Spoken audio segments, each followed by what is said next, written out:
the fear is all that stands in your way. Even when you choose what you truly desire, the fear will probably not go away immediately. It will likely intensify. What is freedom? Part 2. Sanhia on finding inner spiritual freedom. Good now. You have described how to find the outer freedom. Can you say more about how to find the inner spiritual freedom? It would be nice if I could give you a blueprint for how to do this, but it is going to be different for each one of you. I can offer some gentle pointers. The first one is that if there are things that you feel you should do, that they are the right things to do, that you need to do, that it's not safe not to do, stop it. Don't do it. What do you mean that I shouldn't do? That in your mind you believe that you should be doing. That everyone says that it's the right thing to do. Oh, you'll be a financial or emotional disaster if you don't do this. You lose everything if you don't act as you are supposed to. The first thing is to stop doing that. I'm not so naive as to believe that a person is going to be able to stop on a dime doing everything they feel they should be doing. But nonetheless, you make that commitment. Then you begin cutting and cutting. Okay, tell me more about this commitment. There are 2 steps. First, you don't do things you are not guided by your heart to do. If you have spent your life ignoring your heart while doing what society expects from you, this may present an enormous challenge. You have no practice in it. It may be difficult to even hear your heart. All you hear are these voices of fear. The first step is to have the willingness to hear your divine personal will, to begin to turn the ship around, to begin to be guided by that voice. If you can't hear your inner voice, create space for it. You create space by letting go of things you know it isn't, the things you truly don't wish to do. This doesn't mean you need to quit your job today. It doesn't mean you have to do anything.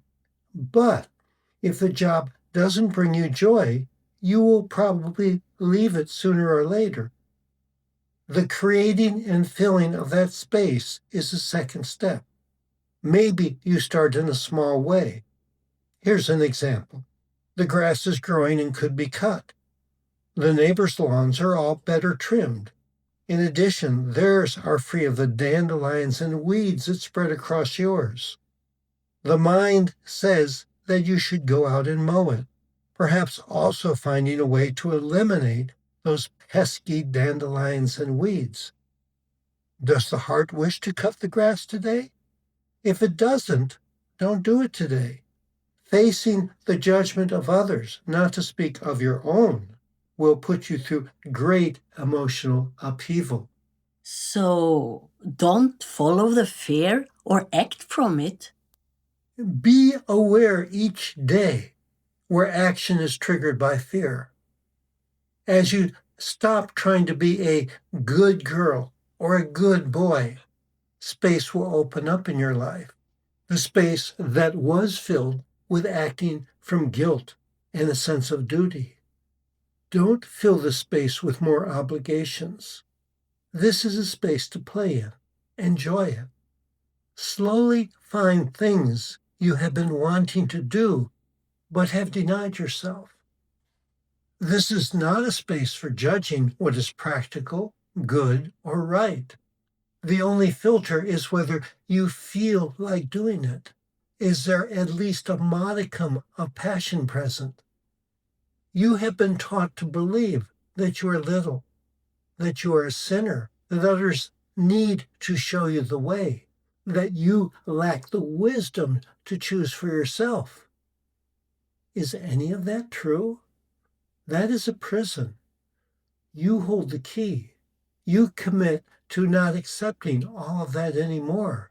You open the door and let yourself move toward the love and the light and the joy that you wish to know and experience.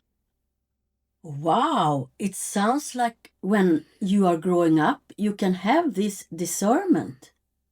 Is this what I want to do? Is this my freedom? But how is it for a child? Is there freedom for them also? You notice how everyone is different. Some children acquiesce when confronted with the discipline adults ask from them, saying, "Yes, ma'am," and "Yes, sir," and trying to be good. Some rebel and refuse to cooperate. They won't play the game.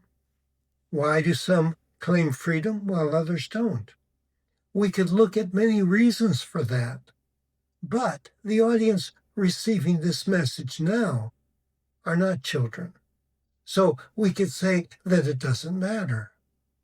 On the other hand, it could be said that much of the audience is still acting like children, still trying to do the right thing, or perhaps living in rebellion.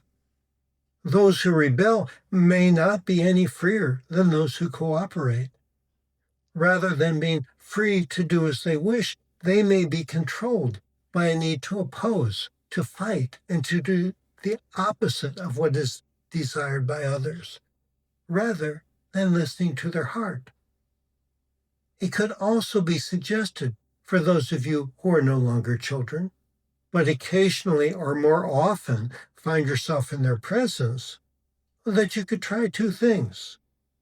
First, do your best to allow the children to follow their hearts, as opposed to trying to embed in them your thoughts of who they should be and what they should do.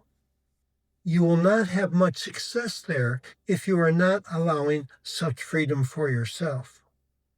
Children will be more influenced by your actions than your words. So let yourself out of jail. Second, you can consider the possibility that perhaps the children are the teachers and you are the student. They likely are in greater contact with their passions and act more frequently on them.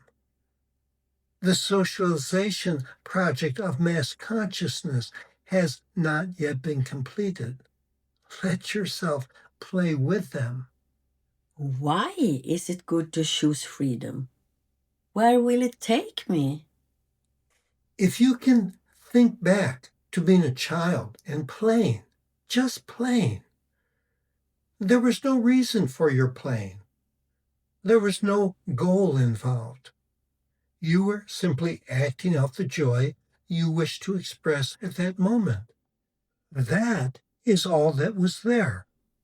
There was no meaning, no reason for your play. There was no sense of something you had to accomplish, something you came here to do.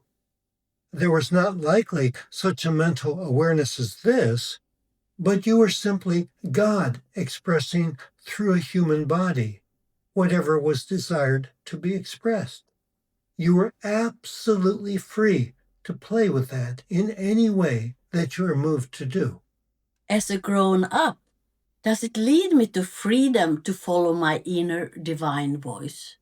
It does not lead to freedom, it is freedom. You are free to do that.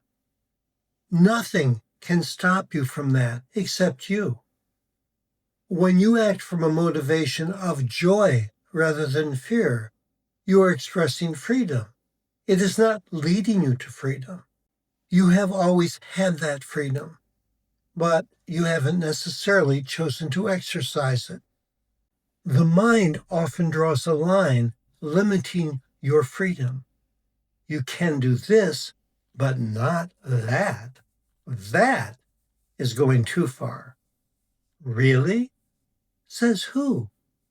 It's only a belief that draws these lines, that builds the walls of this prison. These beliefs are not imposed from the outside. They are chosen and rechosen in the present by you. If you allow yourself to follow your inner voice, you will find it to be in constant movement and change. The joy that guides you in the present doesn't lead anywhere. Where does the weather go? Does the weather have purpose? It constantly changes and expresses. So do you. You learn from everything you express in the present, from everything you do. Your computer is constantly being reprogrammed. You may decide not to try that one again, or you may have a wow and want to go that way again. Of course, it will never be the same way again. Everything changes. You may be inspired to tweak it in a certain way. As you started to say that for a child, there are rules all around them about what to do and how to behave. Do I have to balance that in some way to get my freedom? What usually happens is that as an adult, you take over the role of the enforcer that was in your life as a child. And you call that freedom? No, that's not freedom at all. You could call that being socialized. You no longer need an adult telling you what to do because the policeman is in your head now. Oh, yeah. So how do I get to the freedom? By saying no. No. No to the should. No to what there is no passion for.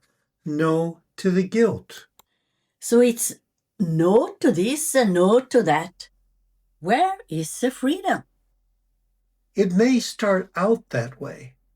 The freedom is wherever you notice it. Maybe today you notice you wish to take a walk in the park. Perhaps now you wish to lie in a hammock and read a book. You make it sound like there is an inner voice of freedom. All that you need to do is to listen and follow that inner voice. Is it so? Yes, but we could replace freedom with joy, curiosity, excitement, or passion, but you would not use terms like duty, responsibility, what is right, or the right thing to do, or what should be done. Why is freedom something that is not promoted by society? Why doesn't society want me to be free? This is learned behavior. It is how people's computer minds are programmed. Society cannot teach you how to be free because it was not taught how to be free. Will society break down if most of the people take their freedom? That is the fear that is held.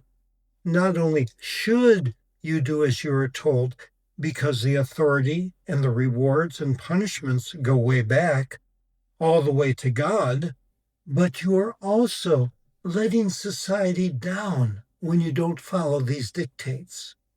Such freedom leads to anarchy and lawlessness and who knows what.